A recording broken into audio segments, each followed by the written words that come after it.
हसत जा, अटॅक येणार नाही कधी, आणि अटॅक येऊ नये म्हणून 3 औषधं सांगतो. तुमचा माझ्यावर थोडाफार विश्वास आहे का?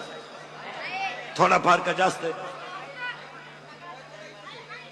थोडा आहे, लय मोठा नको आहे ना. तुम्हाला अटॅकला आवश्यक सांगतो, एज्युकेटेड लोकांना सुद्धा.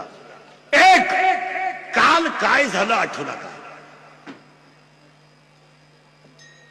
काल काय झालं आठवू नका. उद्या काय होईल याचा विचार करू नका. आणि आज वाईट वागू नका. अटॅकच नाही आला. काल काय झालं झालं ते सोडून द्या. कॉलेजला असताना आपल्याला प्रेयसीनं धोका दिला, देऊ द्या, तिचा स्वभाव आहे. बरं, तिने काय आपल्याला एकट्याला दिला नाही ना. असे 3 जण मेले, आपला 4था